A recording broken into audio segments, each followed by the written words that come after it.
Exilé intérieur accroché à son radiateur. Quand tombe le mercure, le ciel pique du nez. Les éclairs, ce sont des fissures. Dans un plafond goudronné, encaisser le choc thermique.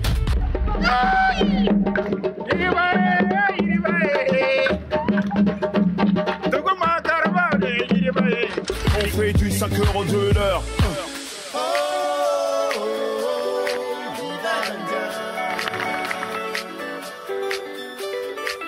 Exilé intérieur accroché à son radiateur.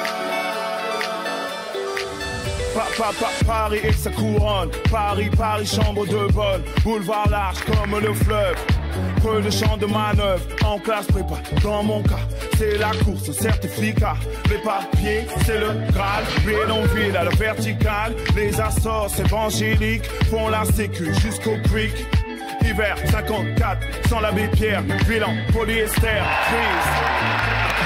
Bousculade pour des places assises, taxi brousse moderne. Oui, marque l'on hiberne.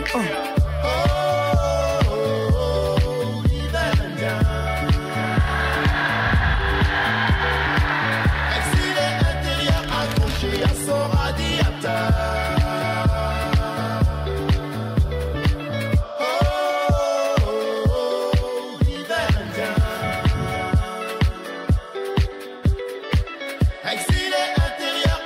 À son radiateur.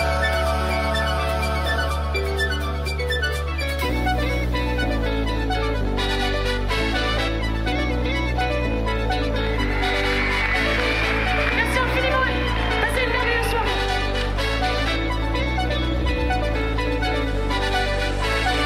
Stockholm, c'est la mire. Bonjour à toutes et tous. Alors je voulais vous montrer quelques images avant de parler, puis comme ça me permet de réduire mon intervention. Vous voyez, c'est une astuce idiote. Les images que vous avez pu découvrir, c'est la Cité internationale de la langue française que je dirige depuis 1 an. On est tout jeune, comme moi. On n'a que 1 an d'existence pour une institution nationale, c'est assez étonnant. Et je devais vous parler, parce que je devais vous parler de tenir parole. Je devais vous expliquer comment aujourd'hui il faudrait tenir parole. Et en fait, je vais glisser un peu, donc je ne vais pas tenir parole. Je vais vous dire que pour tenir parole, il faut une langue, il faut des langues, et que ce projet de la Cité internationale, c'est exactement ça. C'est comment on va réussir, ou pas, on va réussir, à se réconcilier. Et c'est une réconciliation qui est à la fois sociologique, qui est géographique, qui est une réconciliation par la langue. Se tenir parole, ça veut bien dire... ne pas mentir à l'autre, ne pas se mentir à soi-même, c'est être dans un respect profond de l'autre. Et pour cela, il faut s'exprimer, il faut aussi savoir s'écouter. Donc c'est tout cela à la fois remettre de l'écoute et une possibilité de maîtriser, de jouer avec la langue et avec les langues. En fait, j'aurais aimé qu'on baptise cette cité internationale des langues françaises. Parce que l'acceptation qu'on en a, c'est bien que le français n'appartient pas qu'à la France et aux Français, il appartient au monde.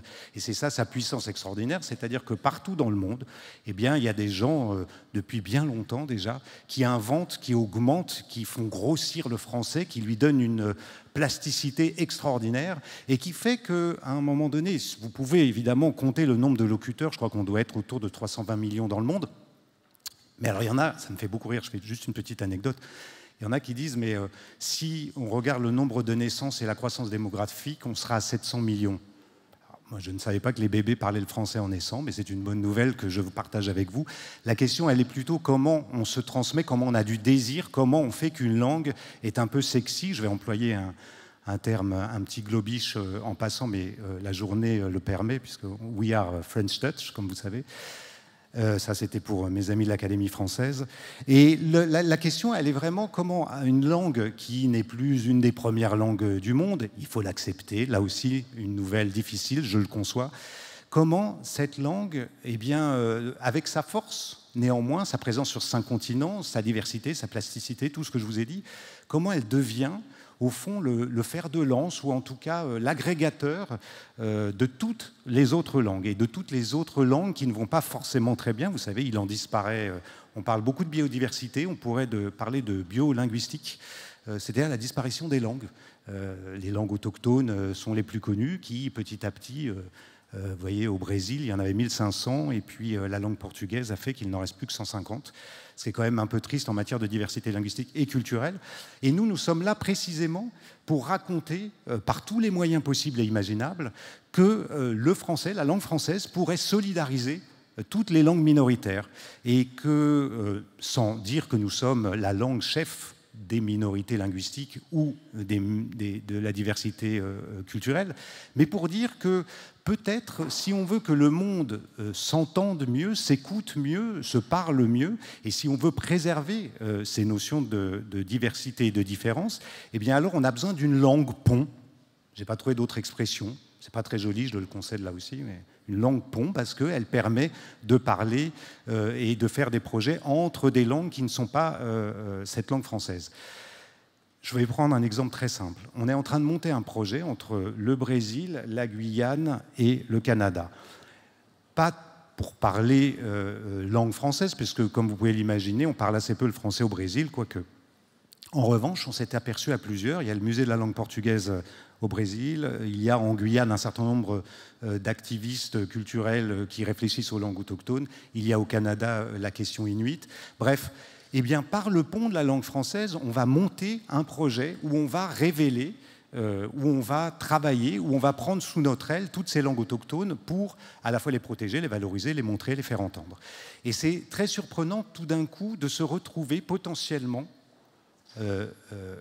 à créer une majorité avec que de la diversité.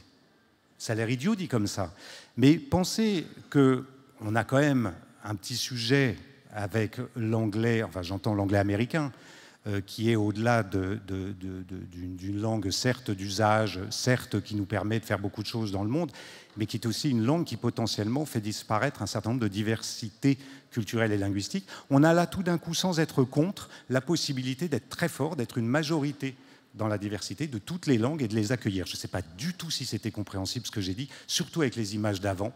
Vous avez vu des gens danser, mais je pense précisément qu'une langue, que des langues, ça s'incarne, ça doit se vivre. C'est quelque chose d'extrêmement physique, c'est à la fois votre intimité, c'est ce que vous chantez le matin sous la douche, c'est aussi collectif, c'est ce qui nous réunit, c'est ce qui vous permet de parler tous ensemble et de parler collectivement.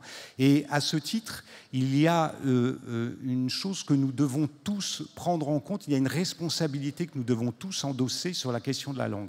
C'est-à-dire, et ça sera mon dernier mot puisqu'il est 000, c'est que vraiment, ne découpez pas la langue, ne la trivialisez pas. On a besoin de la complexité de la langue pour agrandir et tenir le monde dans une diversité aussi de pensée. Voilà, c'est tout. Merci à vous.